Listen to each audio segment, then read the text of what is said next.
Hello, everybody, and welcome into today's episode of the Top Cut Yu-Gi-Oh! Podcast. Of course, I am Sunny here with my co-host, Caleb, as always. So what is going on, my dude? Nothing much. Just getting ready for Synchro Storm this weekend. Ooh. Well, before we get too far into I need my Synchro umbrella. Before we get too far into it, let's hit them quick with a couple of pieces of quick play news.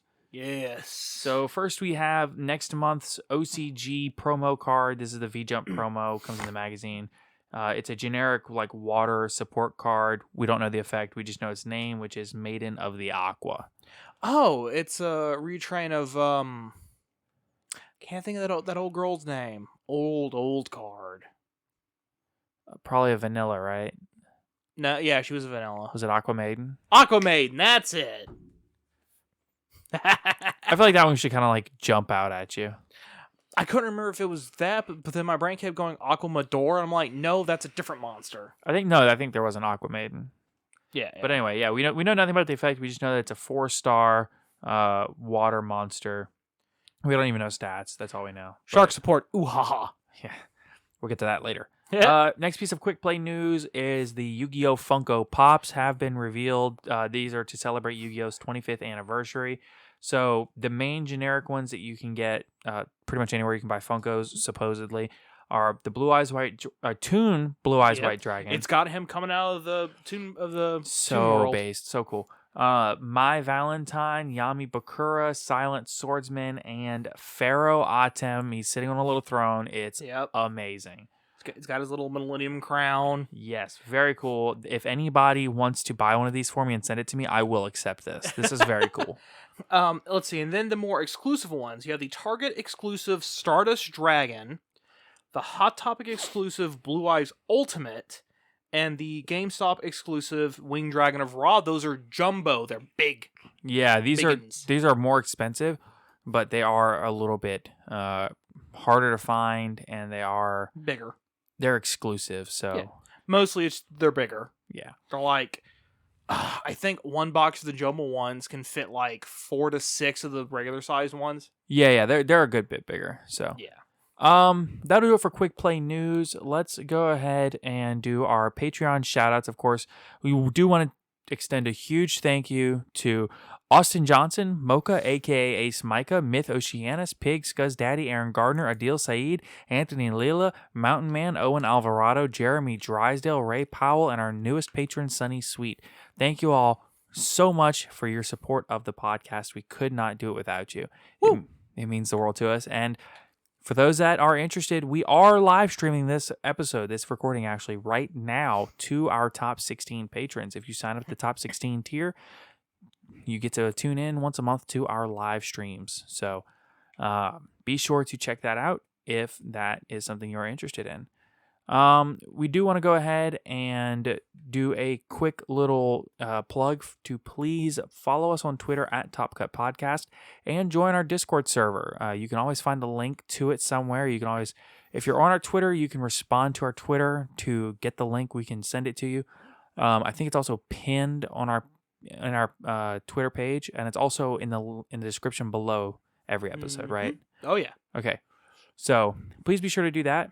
And let's go ahead and get on into some of our main conversation, which today's first main conversation is we're going to talk about some of the reveals from the content creator reveal. So basically, what Konami does is right before a big set's about to come out, they do they come out and contact these creators, give them all the information they could possibly need to make a video on whatever Konami wants to make a video on, and then they're given a schedule of when you're supposed to release your episode. Right. So yesterday, which would be Tuesday as of recording, was day 1 with Cali Effect, King of Games. Right.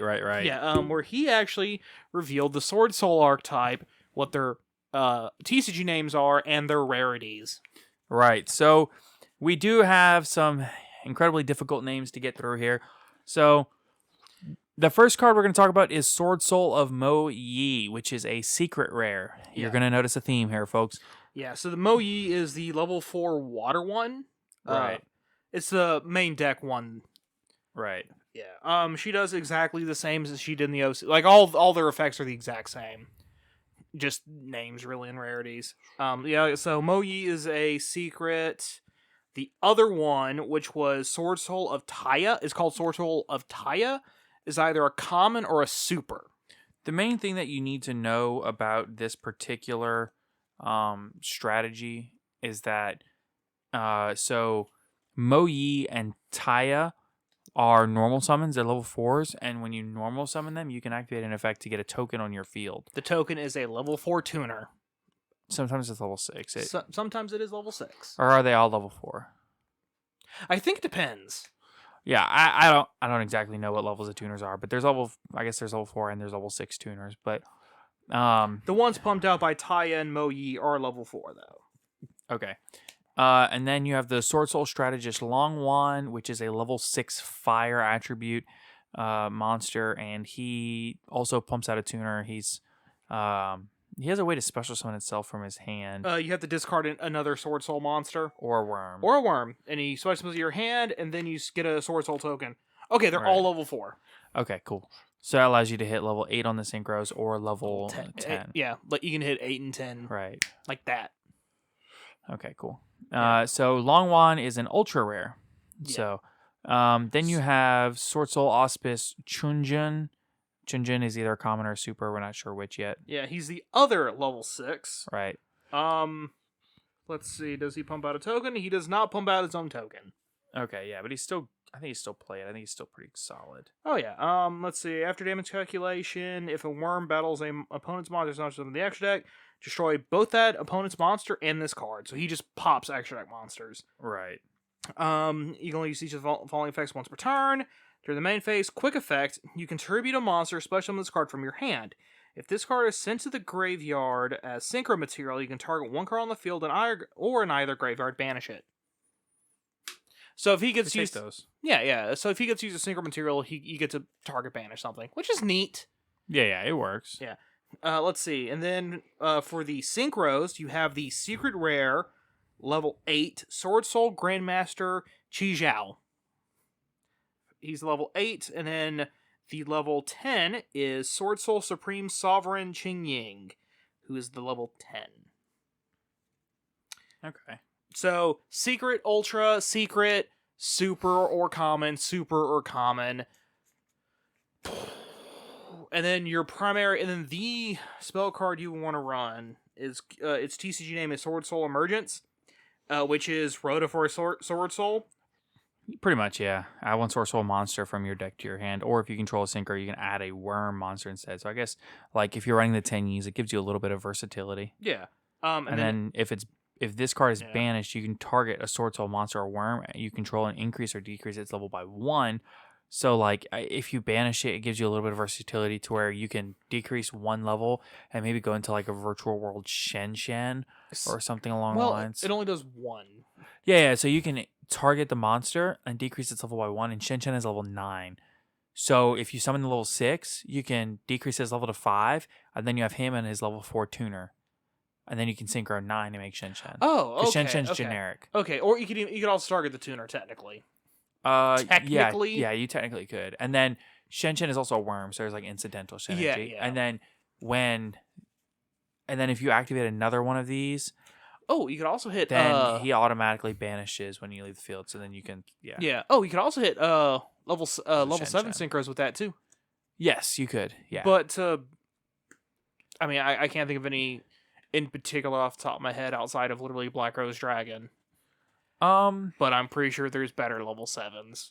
You know, there are better level 7s. I just can't think of a single one at the moment. I want to say... Okay, and then, of course, you also have, while he's looking that up, you also have the new Ecclesia. Her TCG name is Incredible Ecclesia, the Virtuous. She is a secret. Level 4 spellcaster tuner. You can special summon if your opponent controls more monsters than you.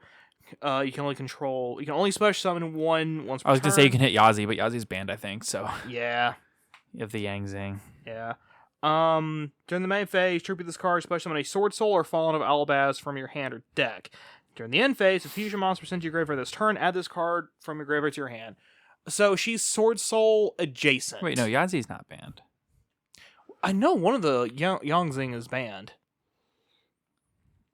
Denglong first of the Yang Zing. Denlong. Okay. Yeah, okay. Yeah, so you can hit Yazi. Yeah. I Because think Yazi is 7. Yeah. Isn't it Boxia 7 too? Boxy is 8. 8. Okay. Yeah, so you can just hit Boxy like inherently. Yeah. But yeah. You could also hit with that you can also hit Yazi.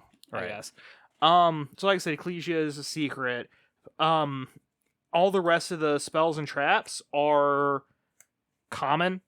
We're looking at Sword Soul Sacred Summit, Sword Soul Blackout, and Sword Soul Assessment. I have a feeling that like one of them will probably be a super rare, but like Maybe. I wouldn't. I'll be honest, it really doesn't matter. I mean, at this point, I wouldn't be shocked if literally every single card in that entire archetype is foil. Yeah, I could see it happening. I'll tell you what though, even at its high rarity, I think this deck's going to be very good. Personally. Probably not right out the gate immediately, but that's mostly due to people not really...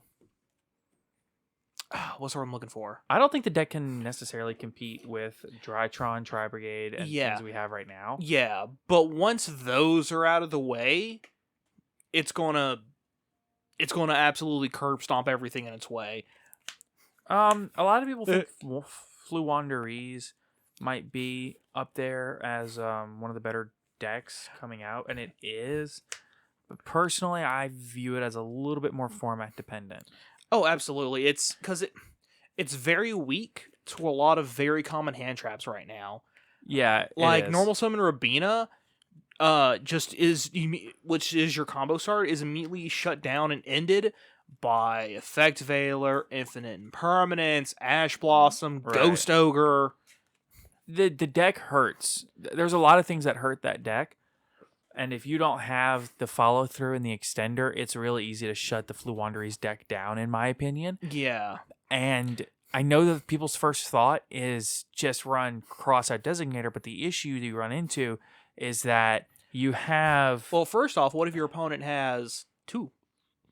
It's not only that, but especially in a format where you're going into it where all your opponents are going to be playing Tri-Brigade. Prank Kids is still a deck that some people are playing for some reason. Sword Soul. Yeah. Sword Soul and Tri-Brigade are each going to run like 14 hand traps. Like you're gonna run into a dozen to 15 hand traps in each of those decks. So the idea that your opponent would only have one hand trap is kind of rough. But people say run cross out, right? But Yeah. It's not even an issue of people having more than one hand trap. It's an issue of that deck is very banish focused. And well, a deck that banishes a lot, what's the first thing you run? Oh, D-Shifter. Right, the deck runs D-Shifter, which means you cannot run what? A lot of things. Certainly not hand traps. Certain hand traps you just can't run. Like Effect Veiler, you can't run Effect Veiler. Yeah. I think Ash Blossom you can still run, no problem. Yeah, because Ash Blossom just says you have to discard this card. It doesn't say to the graveyard. But yeah, but a good chunk of hand traps say send them to the graveyard. Yep. Yeah, so most hand traps, like not yeah. most, but there's quite a few that are very rough. I don't think Ghost Ogre hurts the deck that bad, by the way. But I mean, it removes something off the field, and I guess they can't tribute, which is rough. Yeah, but that was the idea. Is they can't tribute it, but it was just the first thing that came to mind. Now thinking about it. Anyway, we're no experts though. I'll be honest, we haven't read all of the cards in depth. They haven't done the Fluwanderees release yet, so we're gonna have to take some time to go through the cards really and go through them a little bit better than our initial read through. Yeah, because I'm going off of what the OCG text was back when they were first announced, which is going to be completely different probably from the TCG text. Right. Particularly, we'll get the problem-solving card text, which gives a lot more information on specifically how it works against timing, how is this a quick effect? Is it not meant to be a quick effect? Stuff like that. And sometimes something just gets lost in translation here too. So yeah. So moving on, day 2 was just a whole bunch of old archetype upgrades. Yeah. So let's start with actually let's just start with the 2 new Despia cards. We have Masquerade, the Blazing Dragon. Right. He's the level 8. That's a fusion of a Despia monster and then a light or dark. He's an ultra. And then Ab Libitum of Despia, who is the level 8 main deck fairy. Probably either common or super. Yeah, it's gonna be either common or super. Then we have Machina Ruin Force for all you Machina players. Yeah, this card's really interesting. So I do want to read through some of these because these guys are like single outs. Yeah. So I'm gonna read through a couple of these effects while we have them here. Oh yeah, definitely. So this card cannot be normal. I know we've already done this before, but I'm just gonna reiterate. Especially with the Machina Ruin Force. Yeah. That's cool. Yeah, so it's 4,600 attack, 4,100 defense, which means it's top 5 main deck monsters in the game in terms of attack. And defense, just about. Yeah. Cannot be normal summoned or set. Must be special summoned from your graveyard by banishing machine monsters from your graveyard whose totals levels equals 12 or more. When your opponent activates a card or effect during the battle phase, quick effect, you can pay half your life points, negate that activation, and if you do, have your opponent's life points. If this card is destroyed by battle or card effect, you can special summon up to 3 of your banished Machina monsters whose total levels equal 12 or less. You can only use each of the effects of Machina Ruin Force once per turn. So, or you can only use each effect once per turn. Yeah, same thing. So, if you're going in for game and you summon this guy, it's game. Because if they try to do something in the battle phase and try to do something a little funky, They lose half. Yeah, they'll lose half their life points. I Right. mean, you will too, but more importantly, they lose half their life points. That's going to be well, considering he has over 4,000 attack, that can literally end the game. exactly. So, And he's an ultra. right. The other ultra is Evil Twins Trouble Sunny. This card also will. Well, we'll get into that later. Yeah, like I said, it is also an ultra. 2 monster. Its materials is 2 monsters, including an evil twin monster. Right. So 2+ including an Yeah. evil twin. It's a link 4. Yeah. Quick effect. Tribute this card. Special summon up to 1 Kiss a Kill monster and up to 1 Little monster from your graveyard. You can banish this card from your graveyard and send 1 evil twin monster from your hand, deck, or face up on the field to the graveyard. Send 1 card on the field to the graveyard. It does not target. Yeah. This is a very good card for the evil twins You archetype. can only use each effect once per turn. Also, it's 3,300 attack. 3,300 attack. That's beefy. Yeah, it's going to be a very good card. Oh, absolutely. The next one I do want to talk about is Destiny Hero Destroy Phoenix Enforcer. It is a level 8 Dark Fusion monster. It's the boy everyone's been talking about. Yep. He is a secret. Yeah, he is a secret rare. 1 level 6 or higher hero monster and 1 Destiny Hero monster. Monsters your opponent controls lose 200 attack for each hero card in your graveyard. You can only use each of the following effects of Destiny Hero Destroy Phoenix Enforcer once per turn. Quick effect. You can destroy both 1 card you control and 1 card on the field. If this card is destroyed by battle or card effect, you can activate this effect. Special summon 1 Destiny Hero monster from your graveyard during the standby phase of the next turn. So basically, it gives you a quick effect pop that you can use every single turn. Because you can just keep special summoning him back from his graveyard with his own effect. Yep. He's not particularly big because he's only 2,500. Yeah, but you can just summon him and just let him sit there negating things. Yeah, pop, negate, pop, negate. The next one is Zoroa the Majestic Conflagrate Calamity. Well, no, I think he doesn't actually have any negates, but just... Yeah, still, just constantly getting stuff popped that your opponent... Like, the only way to stop Phoenix Enforcer is to absolutely banish it. DD Crow stops him. DD Crow stops him. Anyway, so Zoroa the Majestic Conflagrate Calamity. It is a level 8 Synchro. Requires a spellcaster tuner and 1 or more non-tuner monsters. It says secret rare on here, but the text on a secret rare versus the text on this card, it looks more like a rare to me. I think it's because it's on a Synchro. Probably. Anyway, if this card is Synchro Summon, you can equip a Majestic monster from your extra deck to this card. Just straight. Right. Nice. Your opponent cannot activate the effects of monsters with the same card type, Fusion, Synchro, Exceed, or Link, as a Majestic monster card in your spell and trap card zone.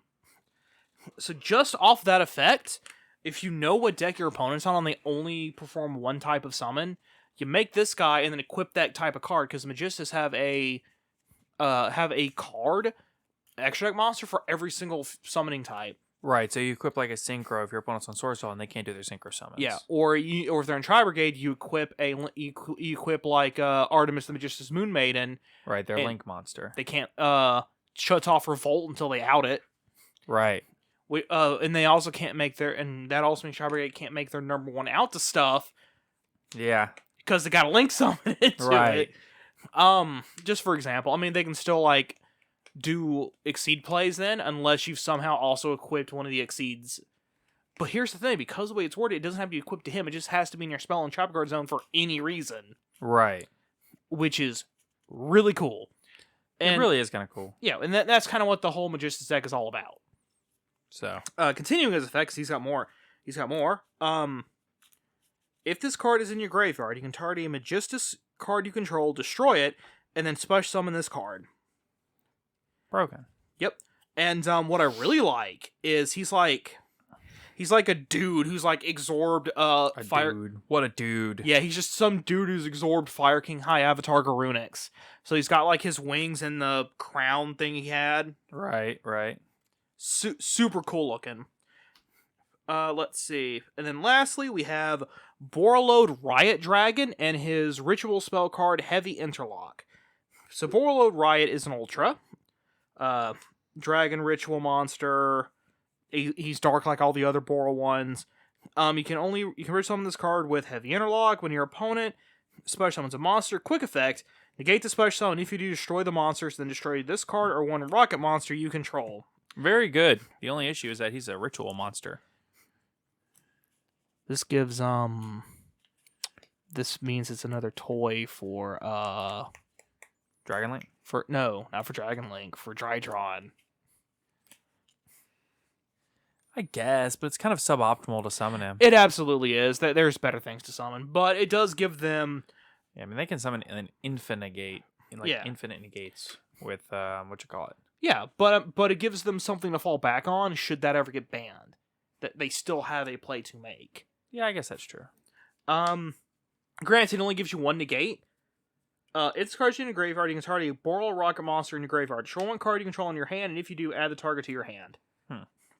Oh, so you can destroy a card that you control, add him back, and then just re-special summon him again. Yeah. Using a Medionis Drytron. So it is infinite negates, but it's a very, very slow. Yeah. And way more resource intensive. It's much worse than what they can do. Overall, though, it's a good card if you can ritual summon it. Yeah, if you can summon it, it's great. But it's a ritual card, and there's only one deck that can do proper ritual summoning right now. Right. Oh, boy. So that's really about it for now. We're recording on Wednesday, so we only have days 1 and 2. All that information just came out today. There'll be more information tomorrow and Friday, I believe. Right. Yeah, we'll get more information, I'm sure, on Flu Wanderies and it probably the new B Trooper support. Oh yeah, you're probably right. Actually, it probably will be the B Trooper stuff, which did get leaked, but I'm waiting for the official release before I make my opinion on it. Yeah. The only other burst thing that I want to talk about before we sneak out of here, we do have some spoilers for the Starlight rares for the set. So if you don't want to know what the Starlight rares are until it's like 100% confirmed day of, then be warned. Well, we do know one of them has been confirmed by Konami. Yes. Which I say we start with that one. I say confirmed by Konami, actually. It's not actually Konami, but it's a site that puts a Konami sticker on their stuff. Anyway. Yeah. So we do for sure know Incredible Ecclesia the Virtuous is a Starlight. Yeah. The one we know also for sure is Stratos is a Starlight. Yep, that is the retro Starlight, which is cool. Yes, that is the legacy Starlight that we get. From the leaks we have, it appears that the evil twins, Sunny. Yeah, it's evil twin Sunny.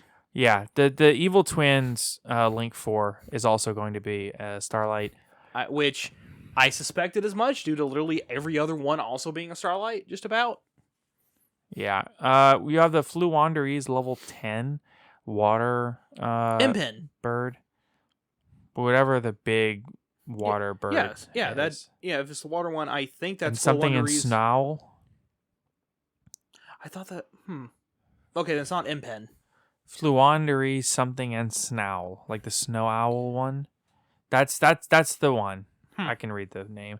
And then the level 8 Swordsoul Synchro. Yeah. Yeah, the secret. Long Chung or something like that. Yeah. Lang Chung, whatever it is. I don't remember.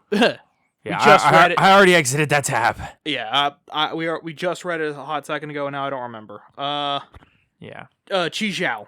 Chi Zhao. Yeah, that one. So that would be the other one. And then I do also want to take a moment to talk about we did have one new card that got released. It's from the Duelist pack for Mako Tsunami. So this is a base form of Nash's new ace monster. Who's Shark? We know him as Shark, or Reginald Castle. Okay. The name of the Duelist pack, by the way, is Duelists of the Abyss. Yeah. This new card is named Nafil Asylum Heth Knight. Or Nash Knight for short. Yeah, or Nash Knight for short. Rank 5 Water, Aqua, Exceed Monster materials, 2 level 5 monsters. You can only use this card's 2 effect once per turn. 1. Cannot be destroyed by battle if a number of monsters on the field. 2. So this is the once per turn effect. During the main phase, quick effect. You can detach 2 materials from this card, take a number Exceed monster that has a number between 101 and 107 in its name from your extra deck and attach it to this card as material. Then you can attach one other face-up monster on the field to this card as material. Right. I mean, it's interesting for the Shark deck. Yeah, it's it's also non-targeting removal, which is good. And because it doesn't destroy it, it doesn't, it doesn't even send to the graveyard. It just attaches it as material. Right. I mean, it's really interesting. I don't get the and it infinitely replenishes itself. Not infinitely. You're limited by the number. Oh well. You're limited by the number of number monsters in your extra deck, but who have 101 to 107. So it's supposed to be a play on Chaos, Shark Drake Vice, and the Sea whatever, the Shark Drake Vice and all that. Well, it was Shark Drake, and then Sea whatever his number was, Shark Drake Vice. Yeah. Yeah. This is kind of a spin-off. Yeah. Well, looks cool. Yeah, it's a very cool looking card.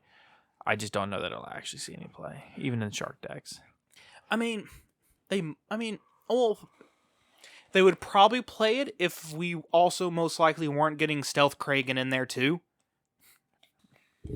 Yeah, probably. Because Stealth Kragan's so busted. Yeah. I do want to take a moment to thank our sponsor, ETB Games from Alexandria, Louisiana. They are a huge help to us here at the podcast. We do monthly Yu-Gi-Oh! Days every month on a Saturday. And now that they're a registered OTS store, you do get OTS pack for entering on those Yu-Gi-Oh! Days. So if you're anywhere near the Louisiana area, I really recommend you coming and checking it out. It's really not a bad drive from basically anywhere. So if you can make it, I do recommend checking it out. And if you cannot make it, they have a link in the description below to get to their website.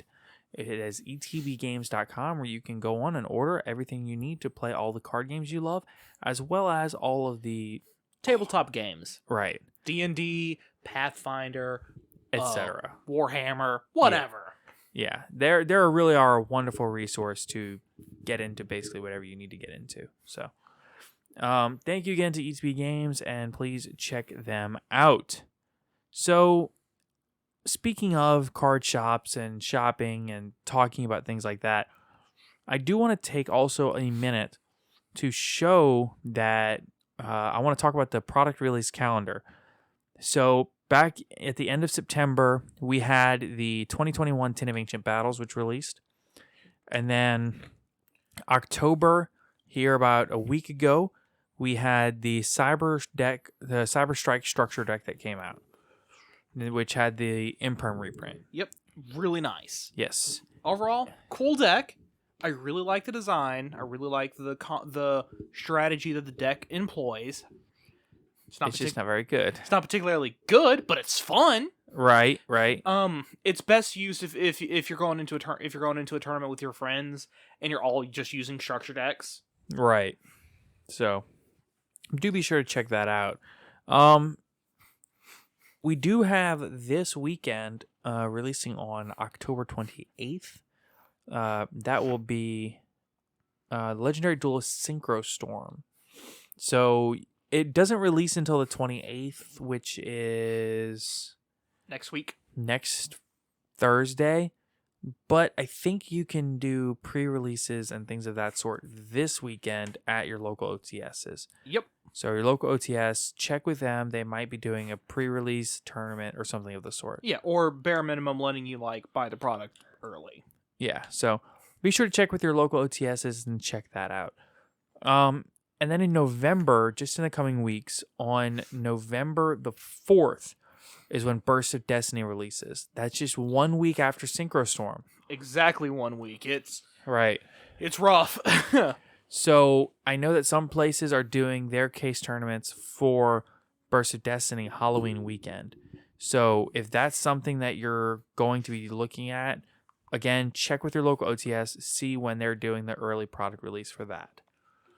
Then you have Max Gold Eldorado just a week and a half later on November 18th. Max Gold Eldorado should be another large set with a lot of reprints. Oh, my wallet hurts.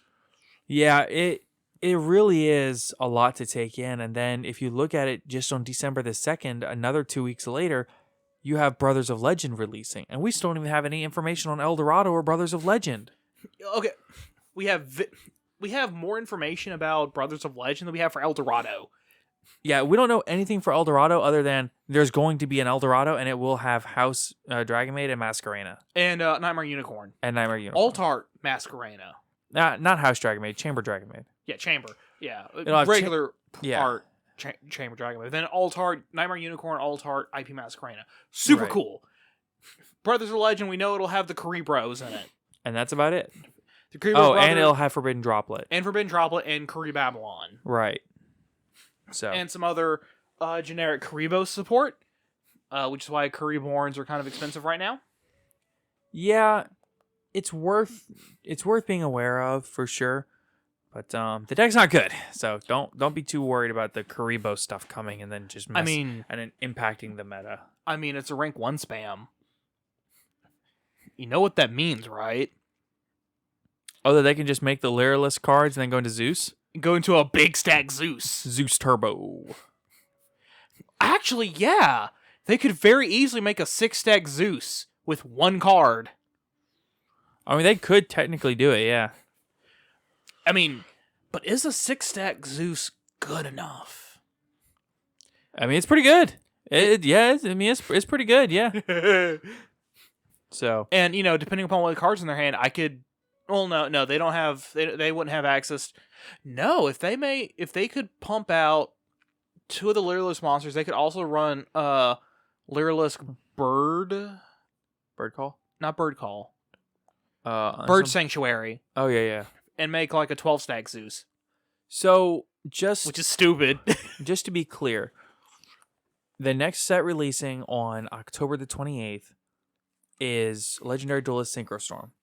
Now, out of that set, what you have to look forward to is Baroness de Fleur, which is renamed Baron de Fleur. For some reason. Yeah, Baron de Fleur. Then you have all of the Speedroid stuff, and most notably, probably, in my opinion, besides the Baron de Fleur is probably actually the most notable. But past that, you have the all the Lyrilisk stuff. Yeah, particularly the new Lyrilisk monsters. Yeah. Barrel Canary, Ensemble Robin, and the other one is something Nightingale, I think. It's not Nightingale. It's... I don't remember off the top of my head. Yeah. But the 2 big ones are Barrel Canary and Ensemble Robin. Yeah. Which are both stupid good. Yeah, they're great cards, absolutely. So yeah. So Ensemble Robin being an ultra, but this is also where you can get Lyrillist Bird Call. Yes, I'm going to be honest with you. I think that the Lyrilisk stuff is going to be best off in a Tri-Brigade engine. Oh, yeah, definitely. Because, man, Lyrilisk Tri-Brigade is such a good deck. Particularly considering that one of the Lyrilisks just searches a level 1 winged beast. Guess who's a level 1 winged beast? Nerval. Tri-Brigade Nerval. Yeah, it's... So literally, if you don't open your Tri-Brigade engine, just playing through your normal Lyrilless combo will give you access to your Tri-Brigade engine. Right. And then if you don't open your Lyrilisk engine, then it doesn't matter because you're still playing Tri-Brigade. Yeah, you can just do Tri-Brigade stuff. Or technically your Tri-Brigade engine can't access your Lyrilisk engine because if you link off your Shureg or your Shureg leaves the field, you can use him to search out your Lyrilisk engine and put your entire Lyrilisk engine online. Oh yeah, I know. It's definitely a lot you can do there. Like I said, Bird Call is absolutely one of the most broken search cards in the game at this point. Yeah, absolutely. It's so good. So here's why. So when you activate it, you either Rhoda or Foolish Burial a Lyrilless monster. Pick one. And then you special summon a Lyrilless monster with a different name from your hand. I mean, that's really, really good. As a separate effect. So here's the thing. One of the Lyrilless state that when they special summon from your hand, you can special summon a Lyrilless monster from your hand or graveyard. Right. So if you have... It's Cobalt Sparrow. If you have Cobalt Sparrow in hand, it can special summon itself if you don't control any monsters. But a separate line is if this card is special summoned, blah blah, special summon Lyrilisk. Right. So you can Foolish Burial the one that searches, special that one out, search, and in one card you've +2'd. And then if you have a Sapphire on that search, you search out a Sapphire Swallow, and then because you control a Winged Beast, you can just summon the Sapphire Swallow. You have to have another level 1 Winged Beast in your hand to do that, but... Yeah, but I mean, you run like 8 of them, so... But hold on. So you don't... So with that search, though, you don't search the Cobalt Sparrow. Instead, you search Nerval. Right. You overlay into... Recital Starling. Detach one for its effect, search for the Cobalt Sparrow. Cobalt Sparrow special summons out. And itself and Nerval. Yeah. It really is so good. That honestly might just be the best deck next format. Yeah. Like I said, Anton Blue Robin is a Ultra. The other new one, whose name escapes us, is an Ultra. Bird Call's an Ultra. Yeah. It really is like spectacular. Yeah, but Barrel Canary is a rare. Right. She's one of the more powerful Lyrilisks. Thankfully, they made her rare. I don't know why they made the other one an Ultra, not a Super. Probably to give the deck some actual shiny main deck monsters because it doesn't have any. Well, that's why I said why not just make it a Super. I guess. It is what it is. Unfortunately, I didn't see Bird Strike in there, which is unfortunate. To be fair, the people that were opening Synchro Storm on the videos were pulling like 6 Ultras in a box. Yeah, so it might not be that bad. Like I said, I'm a little disappointed we didn't get Bird Strike yet.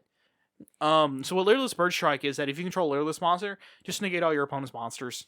Yeah, and we also didn't get the Feather card that if you control a Winged Beast, you draw 2 cards. Yeah. Yeah, that would have been nice to get. Yeah, but which I don't know. I think that might be like a Battles of Chaos card or maybe Brothers of Legend. Yeah, well, yeah, because like it was in for the OCG. I think that was in a side set. So we should probably be getting that in Brothers of Legend. I thought we were going to get it in Synchro Storm because like they got it in their version. The OCG got it in their version of Synchro Storm. Did they really? Yeah. But whatever. It's whatever. Yep. So I think the thing to get though out of this is the Lyrilisk stuff and one or two Barons for or in case you play Swordsoul. Yeah. Or if you decide you want to play Speedroids, which is a good deck. It's a fun deck. I wouldn't call it good. I mean, I wouldn't call it great. It's a deck. It's playable now. Yeah, it's absolutely playable, especially because of the roulette wheel. Right. The roulette wheel fixed a good chunk of the issues it had. Yeah. As far as Burst of Destiny, I'm going to try to pick up as much of the Swordsoul stuff as I can that I can pick up for a decent price. Past that, it'll depend on if I can get my Barons. But yeah. Past the Swordsoul stuff, I am also going to be looking to pick up I'll pick up the Fluanderie stuff if it's not insane rarities. I mean, some of it's going to be secret and stuff, but... Yeah, only because, like, right now we know of one secret, one Ultra. Right, so... And that's it. Yeah, I'll pick it up depending on the rarities and stuff, but we'll just have to wait and see on that. Oh, yeah. I mean, like, bare minimum, The Floowanderees will at least give you something fun to play, particularly if Winda Turbo becomes a big issue. Well, and the other thing about Floowanderees is that to me, it's really just a huge meta call. Oh, yeah, I don't think absolutely. it'll actually be quote unquote the best deck in the same way that I don't think that I think it's like it's a very similar deck to Madolche. It's very reliant on the D shifter. It's very reliant on being stun and floodgatey, which I'm not saying is a bad strategy. It's a good strategy. It's a good it's a good deck and things like that. Yeah, it but- nets some wins. Yeah, definitely.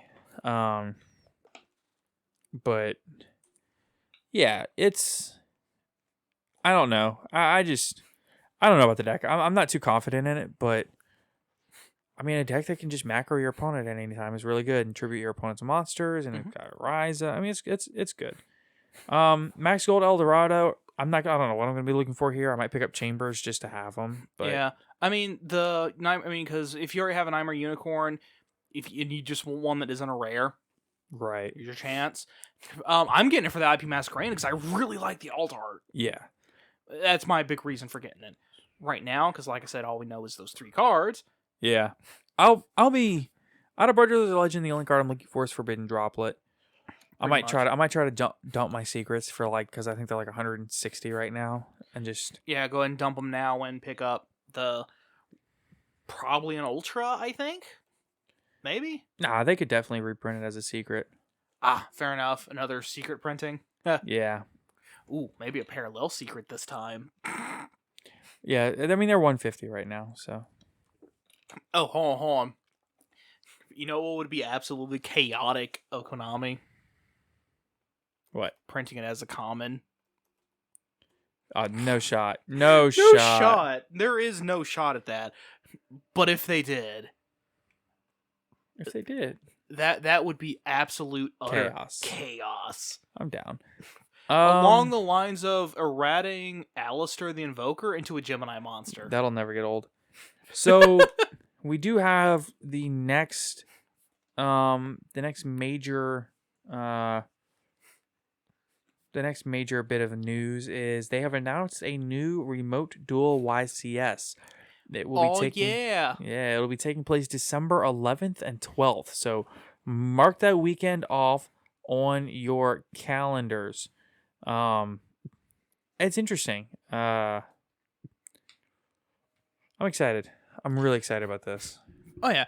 I mean you entered the previous one, didn't you? I did. Yeah. Was it fun? I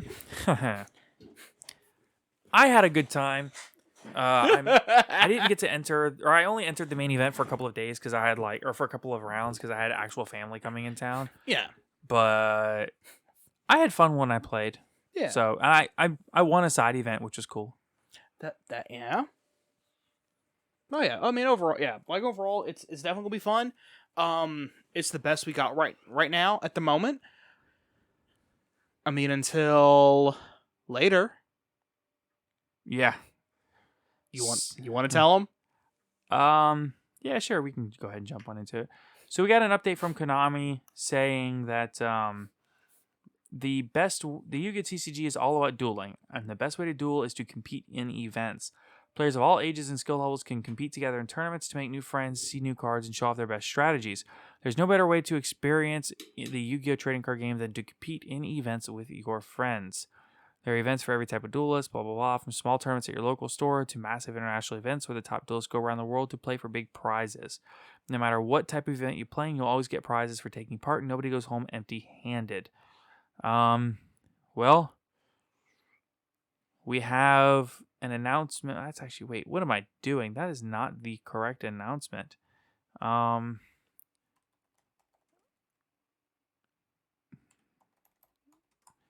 So here we go. We got an update from Konami saying the road to the 2022 Yu-Gi-Oh! TCG World Championship begins this November with regional qualifiers and OTS championships. Woo! So this is an update from Konami.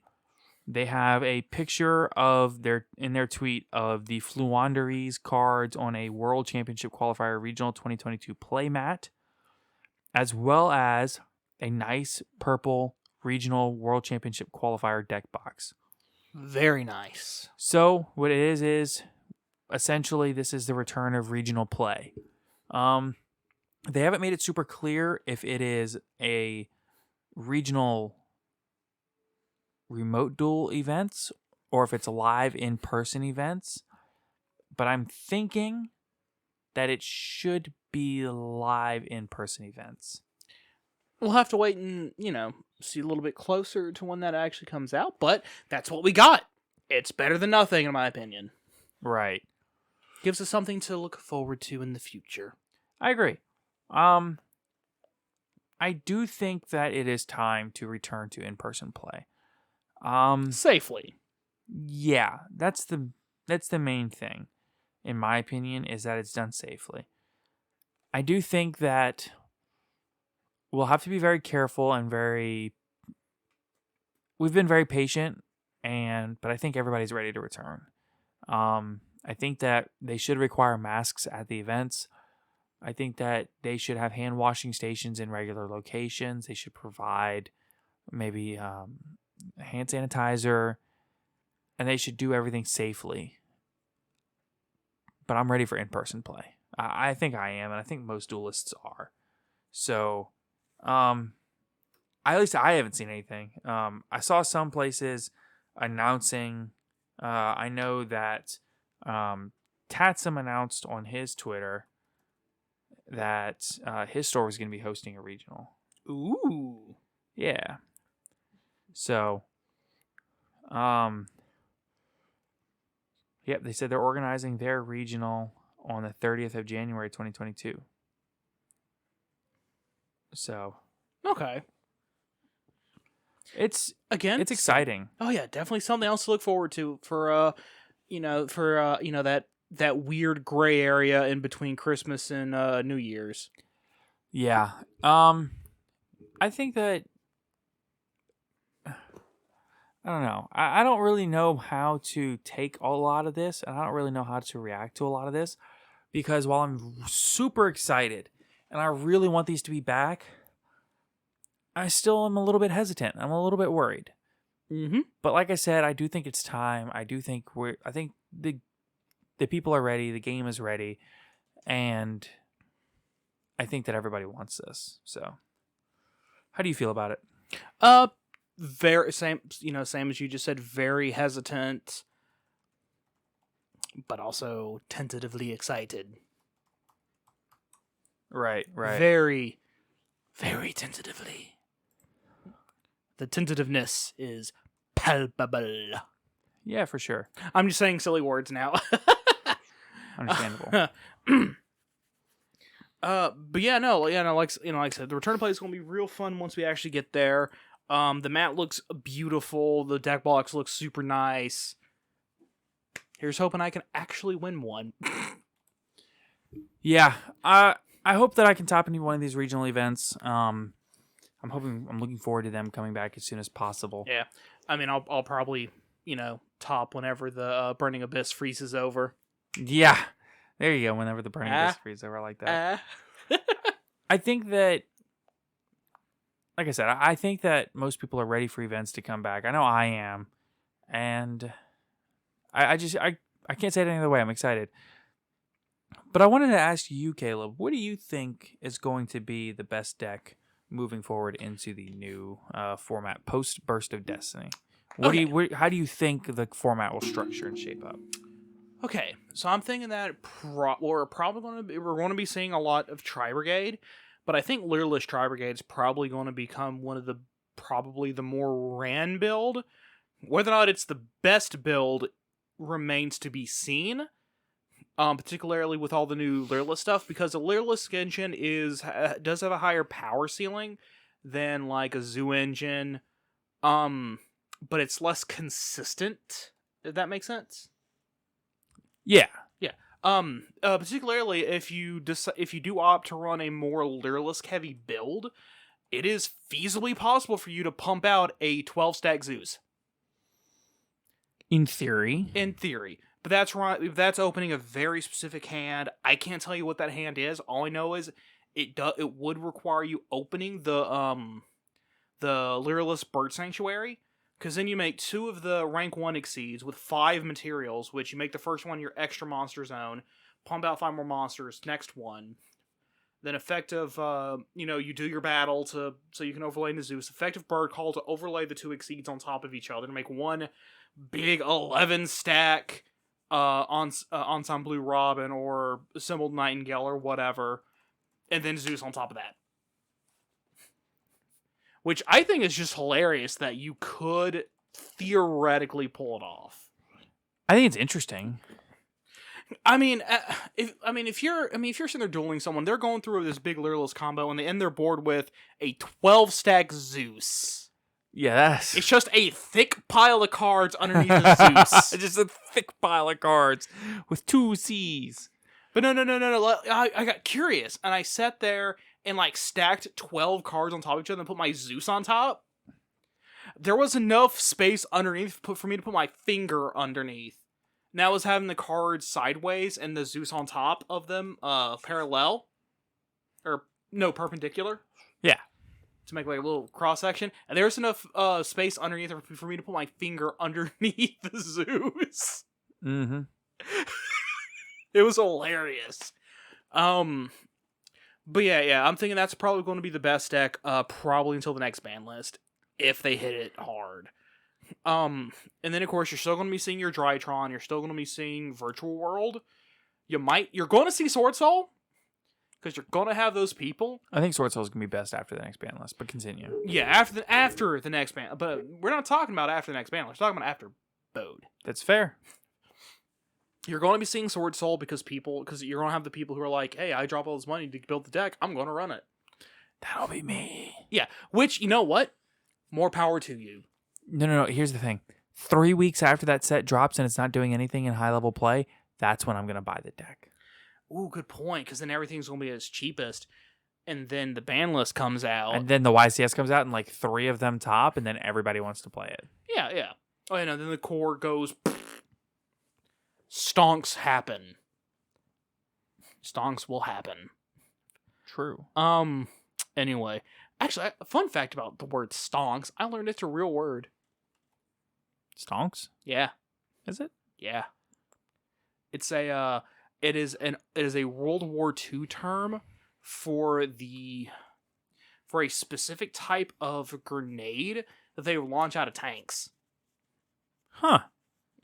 I did not know that. Yeah, they call them stonks. Did not know that. Mostly on the French line. Gotcha.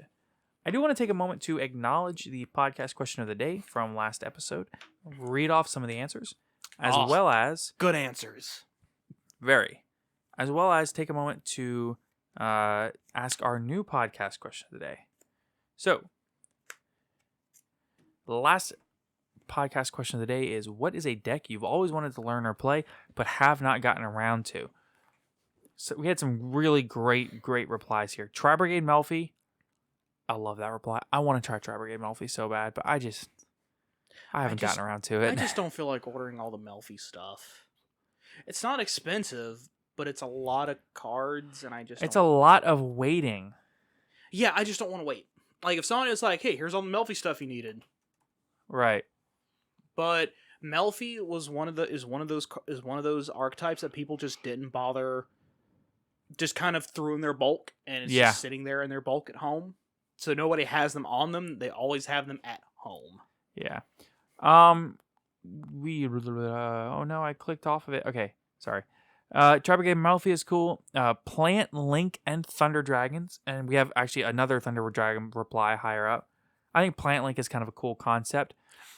That is interesting, actually. I've never even considered that until just now. Well, Lone Fire's at 3, so... Yeah, it is! Yeah, huh.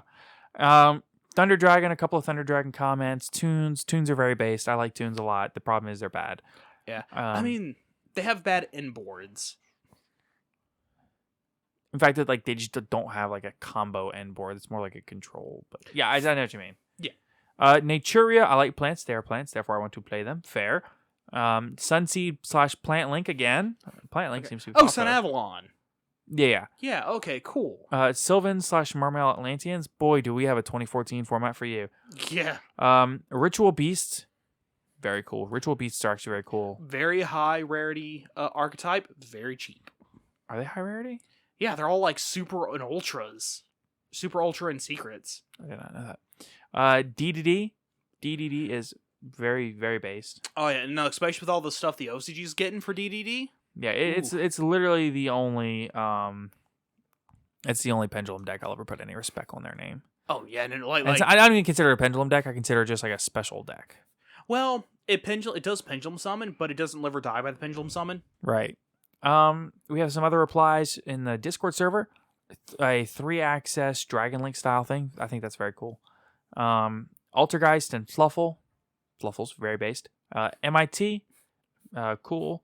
All of them fair, but mainly Heroes and Thunder Dragons. Thunder Dragons seem to be popular. Heroes are also cool. Madolche and Tri-Brigade. Boy, are you in the right place. Yeah.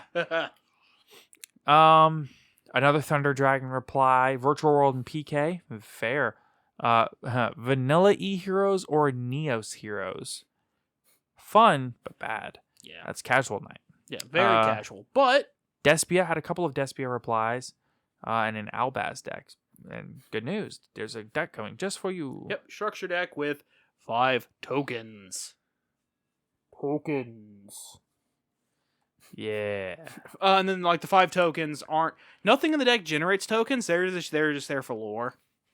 Yep. And then let's go ahead and do today's podcast question of the day. So today's podcast question of the day is, what was your favorite starter or structure deck growing up? Ooh, good one. Personally, I have a ton of nostalgia for a couple different ones. One is the Agent structure deck, because that deck gave us like a Solemn Judgment reprint, which was sorely needed. So like, for us, we were able to get some Agent structure decks and get like some key cards that we needed. I remember when we came into the store and Bo was just putting them on the shelf. And there was a dude there that was like, if y'all want to play competitively, just buy 3 of those. And we did. Yeah. And I was like, I looked at him and was like, why? It's got Solemn Judgment. Say no more. Yeah, say less. Say less. $30. Give me. For me, it's definitely the Chaos Dragon structure deck. The one with the one. Oh, that deck was so good. The one with Light Pulsar and Dark Flare and Eclipse Wyvern. Oh.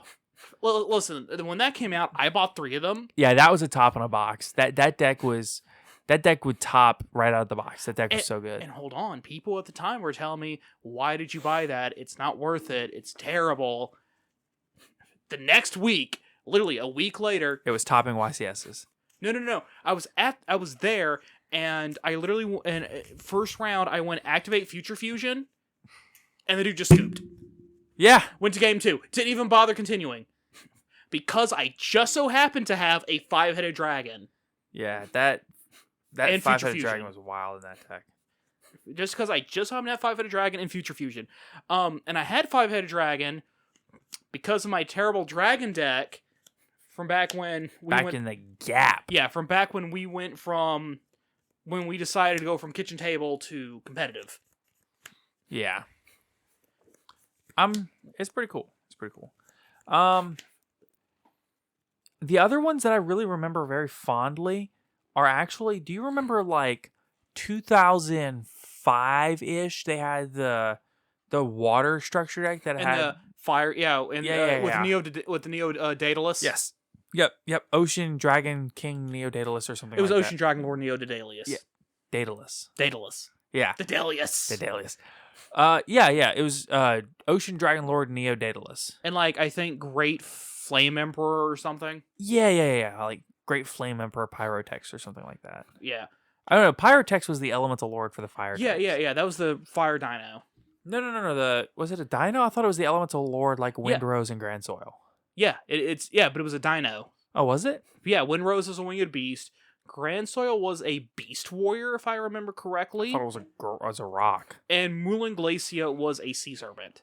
Okay, that I remember, yeah. So. And the only reason why I vaguely remember it being a beast warrior is due to I thought it was a rock. Yeah, I have very fond memories, though, of the Neo Daedalus structure deck. It was very bad. But Neo Daedalus was always a very cool card to me. It looked very cool. That's That's a monster card right there. That's a monster. Another structure deck that I look back on with fond memories is actually the Vampire Genesis structure deck. I remember that. I remember that one very vividly. Yeah. Oh no! You destroyed my pyramid turtle. Thanks for the free vampire lord. Yeah. Oh no! You stopped my vampire lord. Well, I guess I'm just gonna summon him back. Yeah, summon him back. Oh and then no! I'm gonna tribute him for Vampire Genesis. Oh no! You've like hit him with like Nightmare Wheel. Tribute him for Vampire Genesis. Yeah, dude, that deck was fun. So if only I could have gotten the Red Eye Zombie Dragon structure that came out like a couple of years later. It was close to, I think it was 2006 that one came out. Yeah, something like that. It was later. Yeah. So we do want to take a few moments again. Thank you to all of our patrons for supporting the podcast. Thank you to everybody in our Discord for being there supporting. We're over 100 members into our Discord now. It is growing tons and tons, and we could not do that without the support of all of our listeners. Thank you to everybody that's followed us on Twitter. It makes a huge difference. It helps us. It helps everything get seen more. And the more things get seen, the more things grow, and the more things they go up. It's good. So thank you to everybody for that. We do want to shout out Team Dark Arms Dealings. They are our sister channel on YouTube. And a lot of the times, the tournaments and stuff that we do, you can find deck profiles for those over there. Speaking of deck profiles, by the time this releases, there should be a deck profile of the winning channel, or the winning... or at least a deck list from the winning deck from the extravaganza from last weekend in our server. So, yeah. And then thank you again to ETB for sponsoring the podcast. That'll do it for us today. That'll wrap us up. Have a good day, everybody. Take care, everyone.